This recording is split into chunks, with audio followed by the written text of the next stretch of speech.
Dobry den to all. It's a privilege to be in Kiev for the first time. And I'm going to talk about the ruins. Ruincarnations is the name of the project. And, okay. And it's a way to think about the future of architecture through ruins with a stress on not fetishizing the ruins. And I always try to think about the future and about the future of the architecture especially through critique of the present. So the first point of my presentation would be what is wrong with fascination with ruins today and with fascination with ruins specifically in architecture, and what does this mean for the future of architecture, and how can we use the fascination with decay or the potential of a ruin in another more productive way. And when I say fascination with ruins, I first and foremost think of the visual images that keep popping up on the internet, in photographic galleries, on the destruction that seems to become so appealing in our post-industrial age. At the moment when the production has gone to warmer places, when our towns stopped producing things, which first happened in Western Europe and has moved throughout most of Europe, and the industry has relocated to areas we don't know much about, so it's gone out of our sight. These images, probably you've seen Detroit, the images of Detroit, the industrial city of the 20th century, that suddenly pops up in every second internet gallery on the so-called beauty of decay.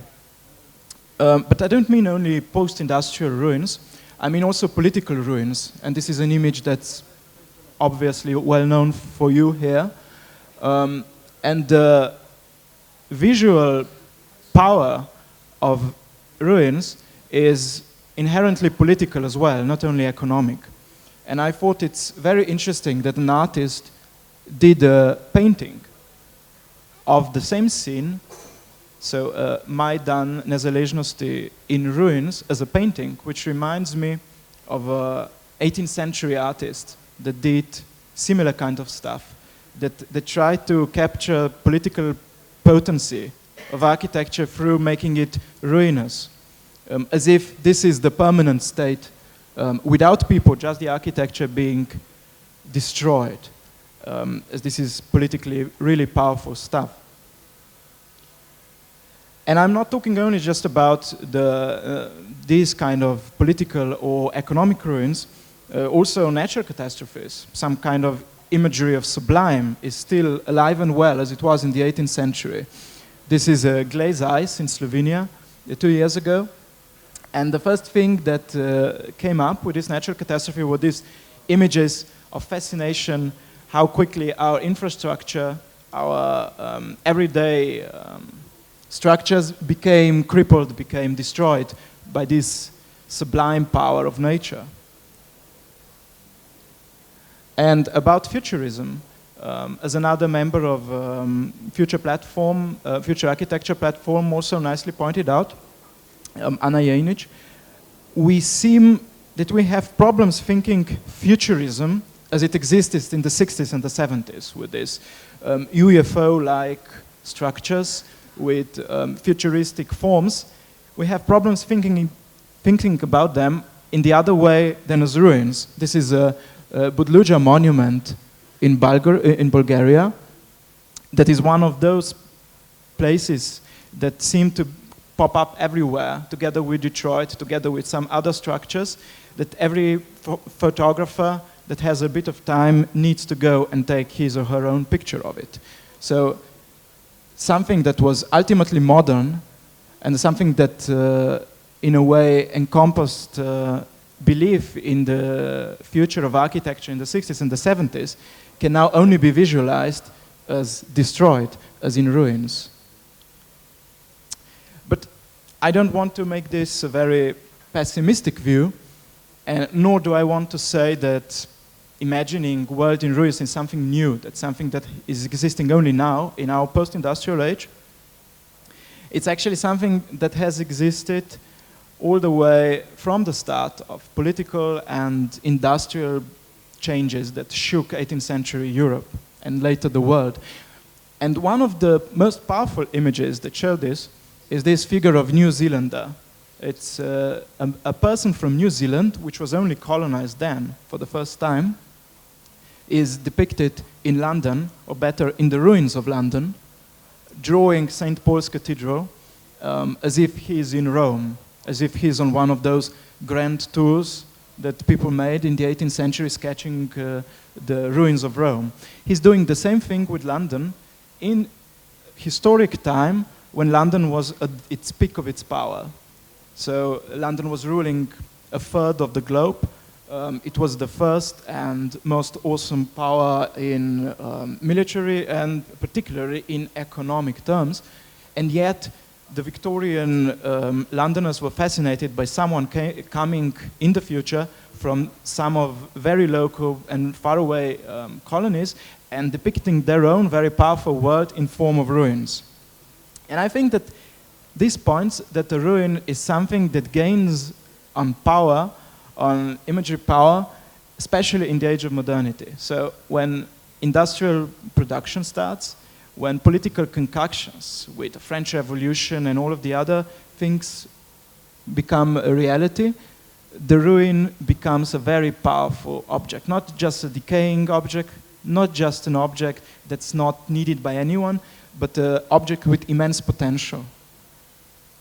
And one of the earliest quotes, which I will devote a minute or two, shows very well, I think maybe the best of all, is a quote from a letter of Goethe to Schiller at the end of the 18th century. So this is a time of French Revolution, and the French Revolutionary Army has sieged Frankfurt, where Goethe's family had its home, and Goethe is telling to Schiller what happened to his family's home. He says, "My grandfather's house, its courtyard and its gardens had been transformed from the parochial patrician home of an old Frankfurt elder into the most useful trading and marketplace by wisely enterprising people. Curious coincidence during the bombardment conspired to see the structure perish, but even today, reduced for the most part to a pile of rubble, it is still worth twice as much as the current owners paid my family for it 11 years ago. Conceivably, the whole thing may, in the future, be bought and restored by yet another entrepreneur, and you can easily see that it would, in more than one sense, stand as a symbol of thousands of other instances in this industrious city, and in particular in my own eyes." So why I find this quotation so extremely interesting? Because it shows that suddenly the ruined building is perhaps more valuable than a complete one when you have entrepreneurs buying up the distracted areas, when they use them, when they rebuild them, when they make something out of ancient home that Goethe is talking about. He's talking about a building that has been completely destroyed, and yet it has more worth in financial ways than it had before. And this can only be possible in an era which started to build on capitalism, which started to build on industrial production, which started to look on object as something not as existing, but something that has potential. So this is a story about potential. All of these notions about a house that is extremely more valuable destroyed than as a whole is about the supposed potential of a ruin. This is what it makes it so appealing to the entrepreneurs then, but also now. That's why you see so many signs of redeveloping and building on, particularly in the areas, in industrial areas or former industrial areas that are least valuable now, but can be most valuable in a short period of time. And I think that extreme allegory of this is the zone in the celebrated film Stalker by Tarkovsky. Because as you know, this zone is an extremely hostile environment. that's deadly to most people. But if you can get a stalker to guide you through and reach the very center of this area, which is deadly all around, then all of your wishes can come true, or your most secret wishes. And this is an allegory of how the ruin is perceived by developers. Something that has no value whatsoever right now, that is the scene of total destruction right now, but has an immense potential somewhere in the future. And I'm interested in how this potential is used by developers and how it is used by the architects, how it is helped by the architects to the developers. And I think it's a very problematic practice. I would like to go shortly through three examples of such architectural entrepreneurship, how architects use ruins to make good investments out of them, but disregard what I would say is a good potential of a ruin, what's a progressive potential of a ruin. So I would say that this is architectural critique part of my talk. And all of these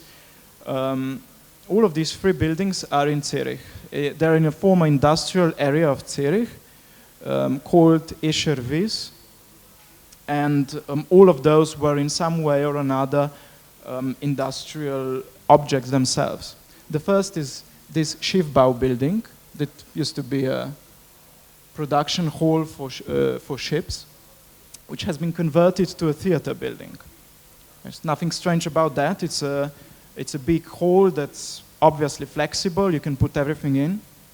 But what I found extremely interesting is that, inside it has all of the equipment for the state-of-the-art theater. It's very clean-cut interior, and everything is as it should be. But on the outside, you have many glass panels that are broken. So the building has been renovated, but very, very painstakingly, people who renovated it tried to preserve the feel as if the building is dead, as if it's decayed, as if it still hasn't been reused. And this contrast in between state-of-the-art interior and the exterior that tries to look as it's vacant and decaying, seemed to me that this is not really a revitalization of a building, that is basically squatting a building while pretending that the building is dead. So in a way, I would term it architectural necromancy. It's not a revitalization, it's adverse thing. It's keeping the building dead despite inhabiting it. The other very different example is this building here, which looks like it's just been built. And in a way it has been, but when you come closer you see that all of the structures around it is just a curtain wall around a very old and very impressive industrial hall. And all of the new areas are on top, are the upper stories there. And so when you enter the building, you see that the hall itself has remained completely empty. It's like a church to industrial age that has long passed. The cranes are hanging down as if you just press a button and everything will start to move. So everything is structured very carefully, as if this is still a working factory, but all the commercial areas are built around it, so that they create this sanctified open space, as if you would enter into a church of post-industrial age, as if we are so fascinated by the evacuation of industrial production that this becomes extremely powerful image. And the third one, and perhaps the most interesting one, is the Freitag Tower that you can see here on the right. And this is all in the same area, an area that's been developed really quickly into very expensive commercial premises. And you might know this building, it's built out of containers. And it's a new building. It's not a revitalization. It's not an old ruin.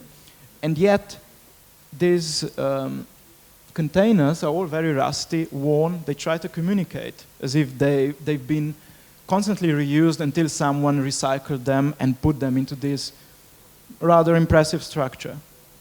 But I mean, when you walk around Switzerland, and when you walk around Zurich in particular, you see that even on the construction sites, all the containers, and there is a lot of construction sites in this area still. It's one of the areas of redevelopment. All the containers are immaculately clean. I mean, this is Switzerland. Everything is as if you would enter a laboratory. And even the construction sites are completely clean, well kept. The containers don't have even any writings on them, let alone the rust. And then you see that the construction sites are so well kept, but the final result is trying to communicate a feel of decay so intensely. And you can almost see that after they build it, they engaged people who went around and used special sprays to make it a rusty interior, so to apply a layer of decay on top of it. Or at a huge costs, bought the old containers from somewhere else and transported it to here. Which tells that decay sells really well, better than the new buildings. But I wouldn't like to be only pessimistic. I think there's another way of looking at ruins and another way of using them as architects. Because all of those things we've just seen have been done by architects with a certain agenda in mind. But there are other sorts of architects who use the existing state of things. If we define the ruin as an object that has only the past and the future, so it has something that this object was, and it has that rather dangerous or double-edged potential in the future that makes it so appealing to investors. But it doesn't have a now. It doesn't have, this is a structure without a present. The only structure defined by the lack of present.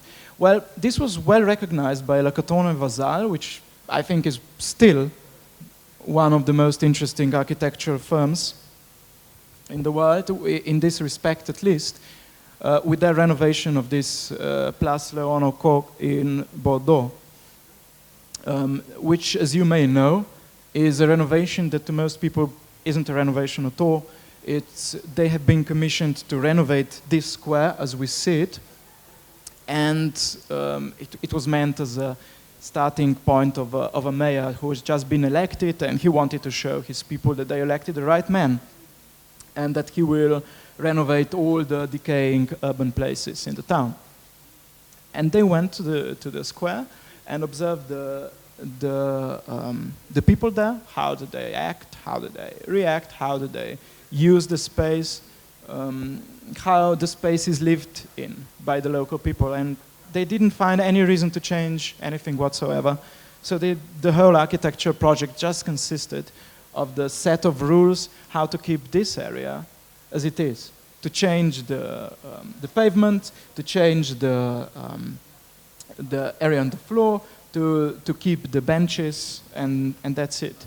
And one could argue that's not even an architectural act, but then again, this passivity of the architect is, I think, something that draws this place, this square, from its past and potential of the future into now. That architectural articulation of the moment of now enters this, and this suddenly becomes recognized as a place with some present value. And they did something similar, I think, with Palais de Tokyo in Paris, which was supposed to be renovated for a huge amount of money into an art center. And they did it with a fraction of that cost. But I don't think that's an architectural innovation here, how much you spend on the building. I think that innovation here is not trying to renovate it in a way that we've seen in Zurich, to carefully keep up the decaying feel of the structure, to carefully recreate this theater of decay in order to make it more consumable, to make the architecture more consumable, but just to curate the relation in between the existing building and a relation with a completely new conflicted use, and see what this productive conflict creates. And it works rather well. So I think this is something that I would term a progressive potential of the ruin. And progressive potential of the ruin would, shortly speaking, would be exactly eliminate potential. To eliminate any kind of notions of future potential of a building is to force it into today, is to force it to be inhabited by today's people for today's uses. And I've been involved in some of the workshops, and I've done some research work on my own behalf in these kind of structures that I think have immense potential to erase the potential out of them. And this is a huge construction site. It's partly construction site, partly a ruin. They're very similar, these two. Just from they just go from the other angles, but they seem very similar. This is in Ljubljana, in my hometown, a gigantic construction site that was stopped because of the recession. And a workshop by the same architects who did this was commenced on how to use this building with the present state in mind. So how not to finish it, how not to complete it as it was meant for some other times and for some other needs before the financial crisis, but how to just use it as it is, see what's there that couldn't be used if it would be finished and made in a gigantic shopping mall. How to use it sustainably? That's the interesting question here.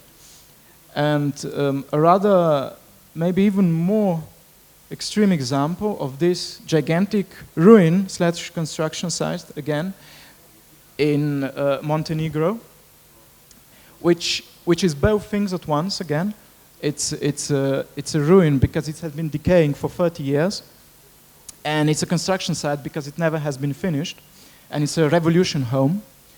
So obviously now even the revolution has moved on, and you can't find it in Montenegro anymore. So this is a house without a program, without being finished, and decaying at the same time.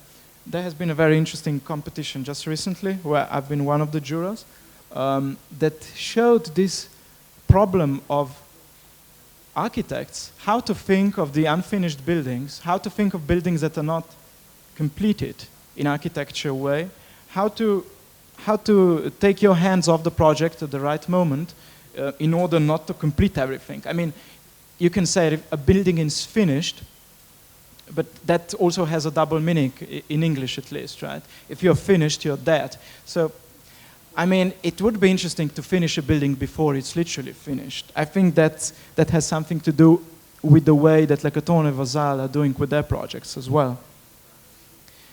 And these few days has been my first time to Kiev, so I've just gone around the town rather quickly, but I've been to Podol area and near the industrial area, near the harbor, where some of the points that I tried to show maybe seem quite, maybe you can observe them quite well in this respect.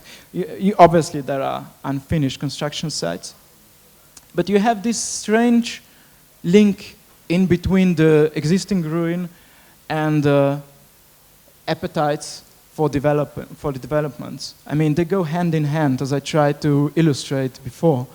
The building that's most destroyed is the building with the biggest supposed potential.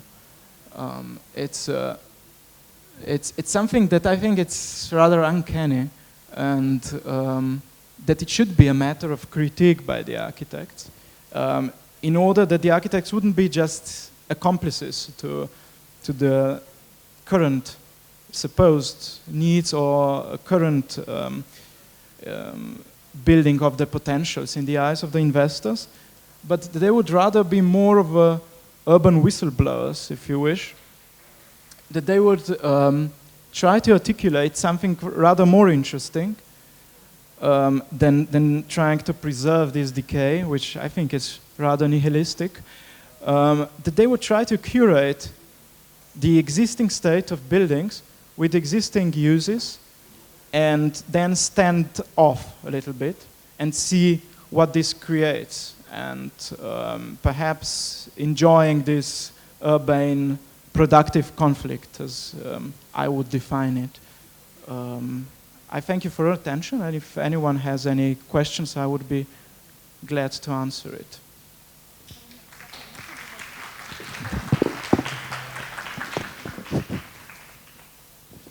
Піднімайте руку, я до вас підходжу з мікрофоном.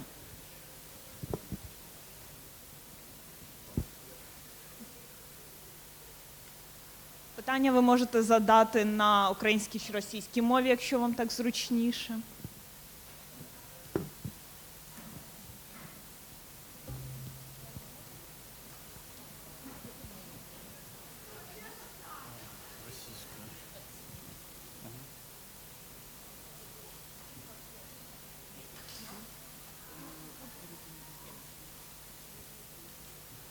Добрый день, спасибо большое за лекцию. У нас это очень часто встречается проблема недостроенных и брошенных зданий. Ну, как бы уточнить главную идею того, что вот заброшенные и недостроенные здания, мы можем их оставить в покое и как бы посмотреть, как они ведут себя, это может принести более успешные результаты. И вопрос, как бы, они, вот эти недострои и заброшенные здания, влекут за собой определенные социальные процессы, то есть у нас как бы вот как с этим поступать, или это все-таки остаются вот у нас часто они привлекают какие-то социально неблагополучные, можем сказать, группы, и как вот в вашей практике с этим, ну, пытаться решить эти проблемы, или это не проблема вообще, что как бы делать?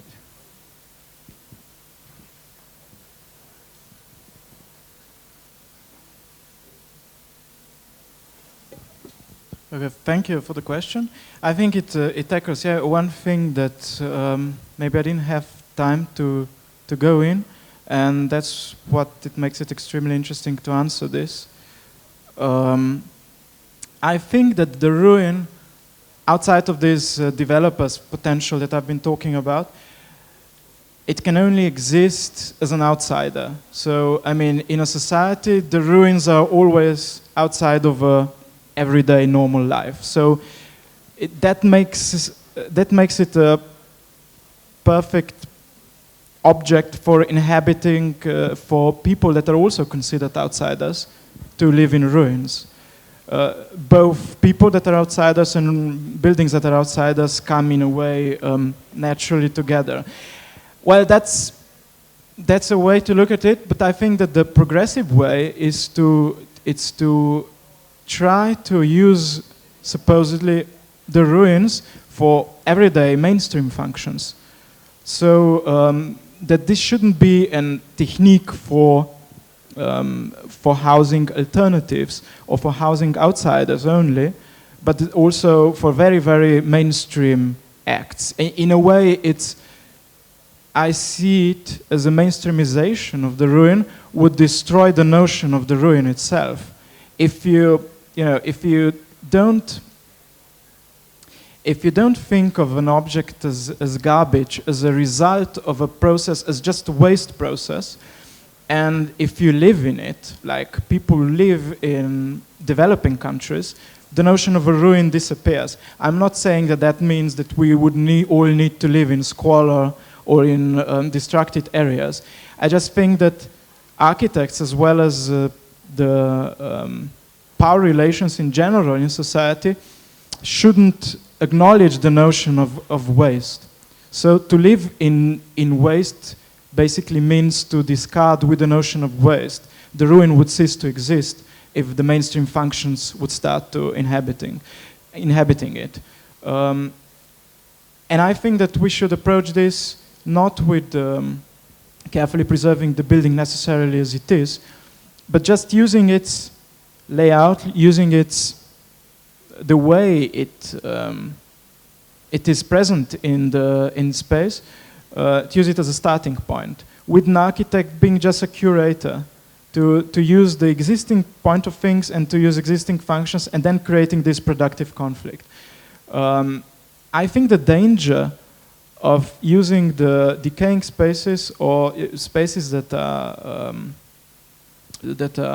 ruins for alternative functions means that they just coexist in a very comfortable relation to the mainstream. A ruin is not problematic for the mainstream if it defines itself as being as an outsider. It's very problematic for the mainstream if it comes to the mainstream itself. I hope I answered a little bit. Можливо, ще в когось є питання? В общем, для Украины, как и, по сути, для всех государств, которые раньше входили в Советский Союз, и как бы постиндустриальная эпоха очень как бы близка. Возникали огромные города, которые начинали свою жизнь с индустрии. Сейчас таких городов очень много, и они как бы наполнены такими промышленными руинами. Все больше в мире появляется тенденций о как бы происхождении четвертой промышленной революции, которая бы, возможно, провела, так сказать, дала вторую жизнь этим зданиям. Как вы как бы видите эту реновацию? Вы видите это изменение, например, в сквоты, FabLab, TechShop или какие-то другие производственные центры? Как, в общем, это может быть в будущем?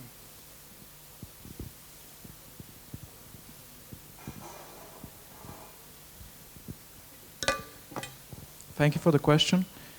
I think for me it was extremely interesting to go through these areas of Kiev I showed before, because I think it's an interesting mix of revitalization or gentrification of certain areas together with still having production in them. So they're in the middle of change. I think that what I would term a progressive use of these industrial ruins is actually a way to be able to live with one's own history. Not of discarding history every 20 years, like we do in Slovenia as well, and starting from a clean plate, but basically acknowledging that this very strong industrial heritage, it's not only heritage, I mean, but it has been an extremely important part of both architecture, but also society as a whole, and living in its remains, I think makes a more healthy, a more progressive way of seeing it, of living with one's own past, than just creating, hipster zones with a little bit of shabby chic places. So I would say that there are two main ways that you can use the industrial heritage or industrial houses. One is to fetishize them, and the other is to live with them, in them, but still in a way in this creative conflict that they necessarily make, because they were built for different times and for different needs. But that's completely okay. In castles, for instance, are objects that have been built for a very, very, very different ways than we live now, and many of them are still inhabited. And that just makes the way you need to use a building a lot more interesting and a lot less predefined, a lot less functionalist, if you wish, a lot more emancipatory, both for the user and for the architecture in question.